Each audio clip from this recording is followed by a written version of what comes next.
अगर आप लोगों को वीडियोस अच्छी लगती है और अगर पसंद आती है, थोड़ा सा भी वीडियो आपको अच्छा लगता है तो अपने दोस्तों के साथ इसको शेयर करें, वीडियो को लाइक भी करें और चैनल को साथ के साथ सब्सक्राइब भी करें ताकि। नमस्ते दोस्तों, भौतिक विज्ञान ब्रांच ऑफ साइंस के यूट्यूब चैनल पर आप सभी का स्वागत है। आज इस वीडियो में हम बात करेंगे समाकलन के बारे में। तो आइए स्टार्ट करते हैं समाकलन यानी इंटीग्रेशन को। समाकलन या इंटीग्रेशन एक ऐसी प्रोसेस है, एक ऐसी प्रक्रिया है जो किसी भी फंक्शन की वैल्यू को उसके मिनिमम से मैक्सिमम वैल्यू की तरफ लेके जाती है। ठीक है, एक ऐसी प्रोसेस जो किसी भी फंक्शन की वैल्यू को, फंक्शन यानी फलन को, उसके मैक्सिमम वैल्यू की तरफ लेके जाएगी, मैक्सिमम वैल्यू की तरफ लेके जाती है, उसको हम कहते हैं समाकलन। उसको क्या कहेंगे? समाकलन कहेंगे। एक ऐसी प्रक्रिया या ऐसी प्रोसेस जो किसी भी फंक्शन की वैल्यू को उसके मैक्सिमम वैल्यू तक लेके जाती है, उसको हम कहते हैं समाकलन। जैसे कि अगर हम बात करें कि हमारे पास ये एक मार्कर है और इस मार्कर की हमारे पास छोटी वाली लेंथ है, ये छोटी, और उस छोटी वाली लेंथ का अगर मैं क्या कर देता हूँ, इंटीग्रेशन कर देता हूँ, तो मुझे क्या मिल जाएगा? इसकी बड़ी वाली लेंथ मिल जाएगी, मतलब कि टोटल लेंथ मिल जाएगी। तो उस प्रोसेस को हम कहेंगे समाकलन। ठीक है, तो यहाँ देखें कि समाकलन जो है वो 2 टाइप्स के होते हैं। 2 टाइप के समाकलन कौन कौन सा होता है? एक होता है निश्चित समाकलन और दूसरा होता है हमारे पास अनिश्चित समाकलन। एक निश्चित समाकलन होता है और एक अनिश्चित समाकलन होता है। निश्चित समाकलन यानी कि किसी भी फंक्शन की वैल्यू का अगर हम समाकलन या इंटीग्रेशन करते हैं तो उसमें एक लिमिट होगी। लिमिट का मीनिंग ये होता है कि किसी भी फंक्शन की वैल्यू एक मिनिमम वैल्यू से नीचे ना जाए और एक मैक्सिमम वैल्यू से ऊपर ना जाए, तो हमने उसको लिमिट दी है। इस तरीके से निश्चित समाकलन लिखा जाता है। तो देखेंगे निश्चित समाकलन कैसे लिखते हैं। देखो, समाकलन को इस तरीके से बनाते हैं, समाकलन का निशान, और फिर लिखते हैं हम फंक्शन ऑफ एक्स। जैसे हमने इस तरीके से लिखा कि फंक्शन ऑफ एक्स मतलब कि एक्स का कोई फंक्शन है, उसका हमें समाकलन यानी इंटीग्रेशन करना है, और यहाँ पर हम लिमिट रखते हैं जैसे a से b तक। एफ ऑफ एक्स का ए से नीचे मान नहीं जाएगा और बी से ऊपर मान नहीं जाएगा। ठीक है, तो ये हो जाएगा हमारे पास निश्चित समाकलन। और किसके रेस्पेक्ट में कर रहे हैं? एक्स के रेस्पेक्ट में, तो F of x d x हम इसको लिखेंगे। ठीक है, इसका समाकलन जब हम सॉल्व करते हैं तो यहाँ पर क्या आता है? एफ ऑफ एक्स, जो कि हमने बताया कि किसी भी फंक्शन की वैल्यू को ये मैक्सिमम वैल्यू तक लेके जाएगा, इसलिए हमने f यहाँ छोटा और यहाँ पर बड़ा कर दिया है कि उसकी वैल्यू बड़ी हो गई। और ये जो लिमिट्स हैं उन लिमिट्स को ऐसे लिखेंगे a to b। जब इसको सॉल्व करेंगे तो यहाँ पर आएगा, पहले लिखेंगे अपर लिमिट कहाँ? x की वैल्यू पर, फिर लिखेंगे लोअर लिमिट x की जगह पर। तो पहले upper limit f of b minus यहाँ पर आ जाएगा लोअर लिमिट मतलब कि एफ ए। ठीक है, इस तरीके से हम इसको सॉल्व करेंगे। यहाँ पर ओनली अभी तक सॉल्यूशन किया है, मतलब कि फॉर्मूला ही बनाया है, ये नहीं कि सॉल्व कर दिया या कोई एग्जांपल दे दिया। इस तरीके से हम निश्चित समाकलन को लिखते हैं, केवल लिखना सीखा है अभी तक। ठीक है, क्या लिखा है कि f of x a to b d x, ये समाकलन करना है। एफ ऑफ एक्स का ए से बी तक समाकलन कर दिया तो यहाँ पर आ जाएगा f of x a to b, integration हो गया। अब हम इसकी लिमिट रखेंगे, जो हमने यहाँ लिमिट ली है उस लिमिट को रखेंगे x की जगह, तो b पहले आएगा, मतलब कि अपर लिमिट पहले लिखेंगे और माइनस लोअर लिमिट बाद में। माइनस यहाँ पर हम नियम से लगाते हैं। ठीक है, तो यहाँ पर इस तरीके से हम निश्चित समाकलन को लिखते हैं। इसके बाद में अनिश्चित समाकलन सीधे सीधे लिखेंगे कि f of x d x, और इसका कुछ भी जो भी फंक्शन की वैल्यू आएगी वो लिखेंगे एफ ऑफ एक्स प्लस सी। सी क्या है यहाँ पर? सी समाकलन नियतांक है। मतलब कहने का ये है कि देखो कि किसी भी फंक्शन की वैल्यू का अगर हम समाकलन करते हैं तो उसकी हमें मैक्सिमम वैल्यू मिलती है, बड़ी वैल्यू मिलती है। अब अगर इस एफ एक्स का फिर से समाकलन करना हो तो दोबारा से समाकलन कर दो और बड़ी वैल्यू मिल जाएगी। लेकिन अगर हमें यहाँ तक ही इसको छोड़ना है तो समाकलन को यहीं एंड करना है, तो उसके लिए क्या करेंगे, एक समाकलन नियतांक c यहाँ पर यूज़ करते हैं। अगर हमें समाकलन को यहीं एंड करना है तो समाकलन नियतांक लगा देते हैं और ये यहीं स्टॉप हो जाएगा। ठीक है, तो इन दो तरीक़ों से हम समाकलन को लिख सकते हैं। समाकलन एक ऐसी प्रोसेस जो कि किसी भी फंक्शन की वैल्यू को उसकी मैक्सिमम वैल्यू तक लेके जाती है, समाकलन या इंटीग्रेशन कहलाता है। और समाकलन दो टाइप के होते हैं, एक निश्चित समाकलन और एक अनिश्चित समाकलन। निश्चित समाकलन में लिमिट होती है कि उस फंक्शन की वैल्यू मैक्सिमम से मिनिमम तक दो पॉइंट्स के बीच में या दो वैल्यूज़ के बीच में ही रहेगी, उसके ना तो ऊपर जाएगी ना नीचे जाएगी। तो उसको इस तरीके से लिखते हैं f of b minus f of a. Limit रखने के बाद पहले अपर लिमिट रखते हैं, उसके बाद में माइनस लगाते हैं, फिर लोअर लिमिट रखते हैं। इस तरीके से समाकलन को, निश्चित समाकलन को करते हैं। उसके बाद में अनिश्चित समाकलन जो दिख रहा है आपको, वो है integration of f of x d x is equal to f of x plus c. सीधे सीधे हम इसको इस तरीके से लिख सकते हैं। अब आगे देखें कि समाकलन के कुछ जो फॉर्मूलाज होते हैं, उन फॉर्मूलाज को हम यहाँ लिखेंगे, तभी तो हम इसको किसी भी फंक्शन की वैल्यू को सॉल्व करेंगे। तो उन फॉर्मूलाज की बात करते हैं। तो ये फॉर्मूला, तो पहला ही हम फॉर्मूला यहाँ लेते हैं। देखो, इसको कवर कर देते हैं। देखो फॉर्मूला पहला x to the power n dx, और जो हमने अवकलन में सीखा था उस अवकलन का इन्वर्स हमें समाकलन में मिलेगा, कि जो अवकलन में हुआ था अवकलन का बिल्कुल उल्टा यहाँ मिलेगा। जैसे कि x to the power n dx है, इसका हमने वहाँ पर किया था n x की पावर n माइनस 1, मतलब कि उसमें से पावर में से कमी हुई थी, यहाँ पर पावर बढ़ जाएगी। तो x to the power n plus 1 upon n plus 1 बन जाएगा ये। ठीक है, यहाँ पर आ जाओ। दूसरा, वहाँ पर साइन x का हमने जो इंटीग्रेशन किया था वो था कोस x, लेकिन यहाँ हो जाएगा माइनस कोस x। इसके बाद में कोस x का वहाँ पर क्या किया था हमने माइनस साइन x किया था, यहाँ पर साइन x हो जाएगा। इसके साथ में साइन के एक्स का हो जाएगा माइनस कोस के एक्स अपॉन के। यह आ जाएगा कोस एक्स का, कोस के एक्स का हो जाएगा साइन के एक्स अपॉन के बन जाएगा। और अगर बात करें next, integration of sec x tan x. Sec x tan x का क्या हुआ था हमारे पास, सेक एक्स हो जाएगा। और सेक स्क्वायर एक्स, मतलब वहाँ पर टेन एक्स का सेक स्क्वायर एक्स हुआ था, यहाँ पर सेक स्क्वायर एक्स का हो जाएगा टेन एक्स। ठीक है, इसके बाद में वहाँ पर हुआ था हमारे पास कोसेक एक्स कोट एक्स का हुआ था minus cosec x cosec x. ठीक है, इस तरीके से हम समाकलन के कुछ फॉर्मूलाज को याद रखेंगे। ठीक है, और एक मेन जो हमारे पास फॉर्मूला है वो क्या है, अचर के लिए, अचर डॉट डी एक्स। तो यहाँ पर जिसके रेस्पेक्ट में हम अचर का अवकलन जिसके रेस्पेक्ट में हम अचर का समाकलन करते हैं तो उसी के साथ अचर गुणा होके हमारे पास आ जाता है। तो यहाँ लिखेंगे अचर गुणा एक्स, एक्स के रेस्पेक्ट में किया तो अचर गुणा एक्स हो जाएगा। ठीक है, नेक्स्ट हम एग्जाम्पल लेते हैं इसका और इसको क्लियर करते हैं। और आए अब उदाहरण देखते हैं इसका समाकलन का। तो समाकलन का उदाहरण हम ले लेते हैं एग्जाम्पल, जैसे फंक्शन ऑफ एक्स, इसकी वैल्यू हमें दी है x to the power 3 plus 4x square minus 1।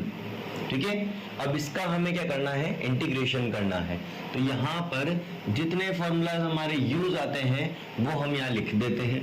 तो यहाँ लिखते हैं हम एग्जाम्पल के लिए, यहाँ पर यूज होगा, देखो कि x to the power n dx का फॉर्मूला हमें यहाँ यूज करना पड़ेगा, जो कि होता है x to the power n dx is equal to nx to the power n plus 1 upon n plus 1। इसके बाद में एक यहां पर होगा हमारे पास अचर, और ये होता है अचर गुणा x।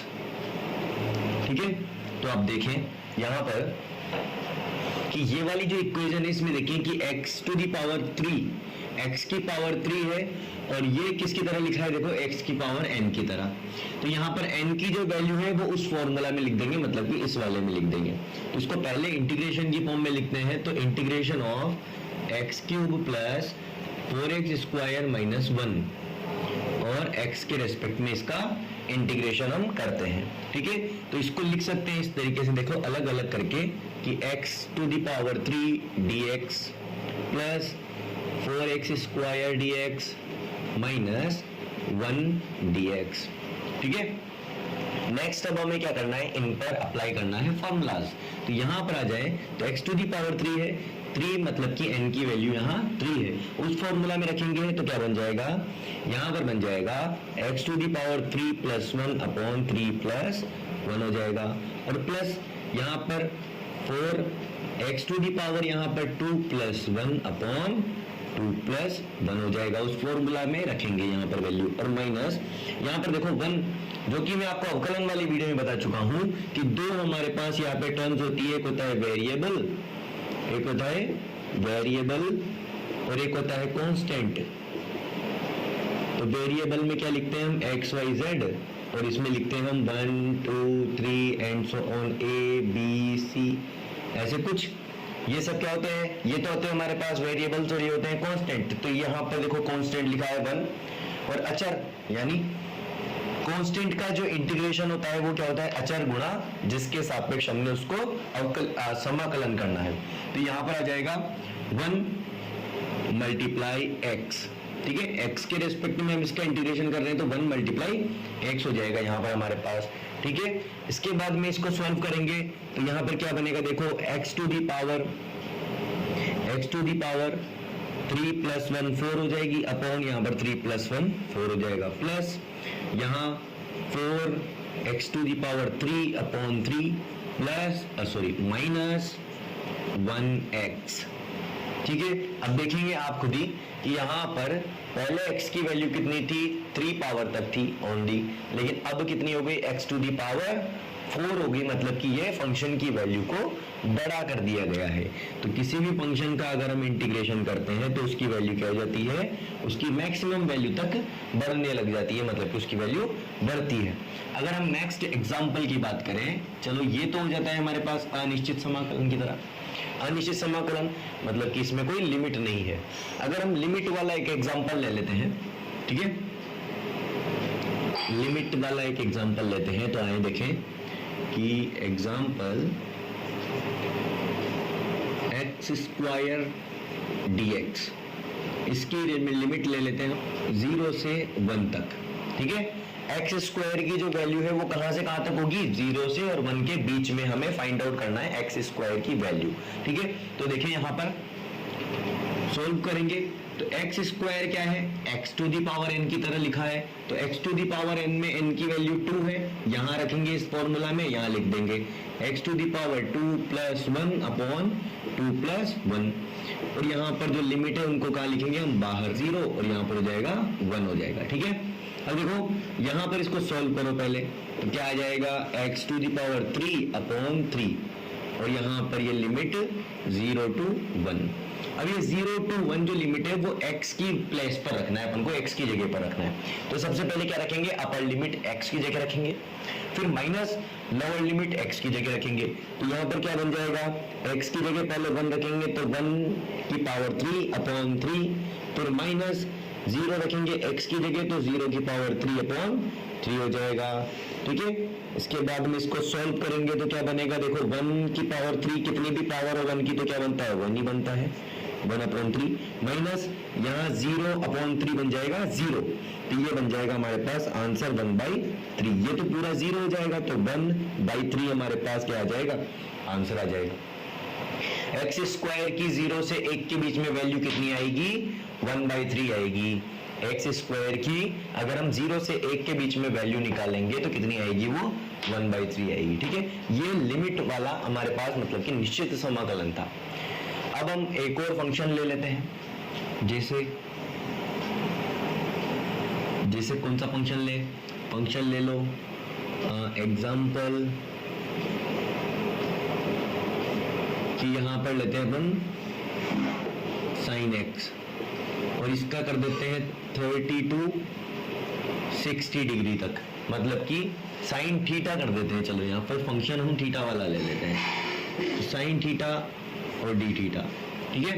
तो sin थीटा का 30 डिग्री टू 60 डिग्री के बीच में हमें क्या करना है, इंटीग्रेशन करना है। तो यहाँ करेंगे, तो बताओ कि sin थीटा का समाकलन क्या होता है। sin थीटा का समाकलन होता है हमारे पास, यहाँ लिखते हैं अपन, समाकलन ऑफ sin x dx होता है minus cos x।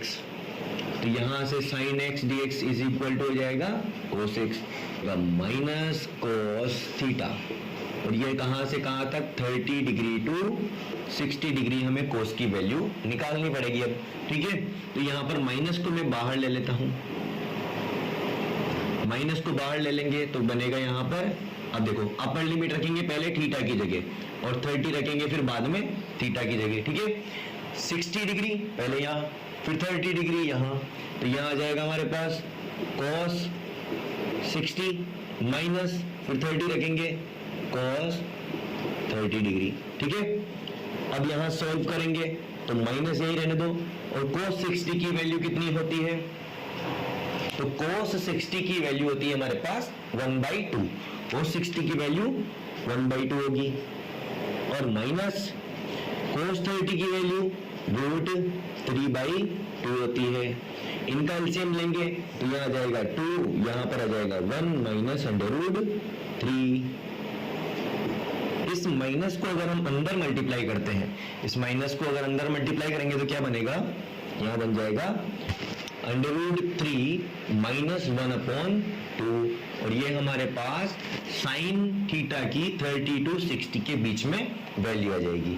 sin theta की 30 to 60 के बीच में ये वैल्यू आएगी √3 माइनस 1/2, ठीक है।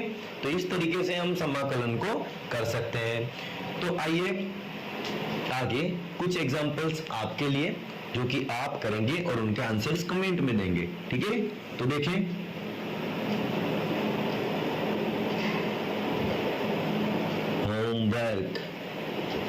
होमवर्क क्या है आपके लिए, होमवर्क पहला ले लो, x to the power 4 plus 2x square minus 3x plus 5, ठीक है, और ये dx। इसके बाद में अगला फंक्शन लेते हैं x to the power -3 plus 2x minus square, इसके बाद में प्लस 1 ले लेते हैं, ये आपको करना है घर से। इसके बाद में एक लिमिटेड ले लें, लिमिट वाला, कि 1 से -1 के बीच में x स्क्वायर प्लस 1 का इंटीग्रेशन करना है। एक आप ले 30 to 60 डिग्री तक cos x का इंटीग्रेशन। ये सभी सवाल आपको करके और इनके आंसर्स कमेंट में देने हैं, ठीक है। तो आई होप ये वीडियो आपके लिए हेल्पफुल होगा और आपको अच्छा लगेगा। If you like this video, so share with your friends and subscribe the channel. Thank you.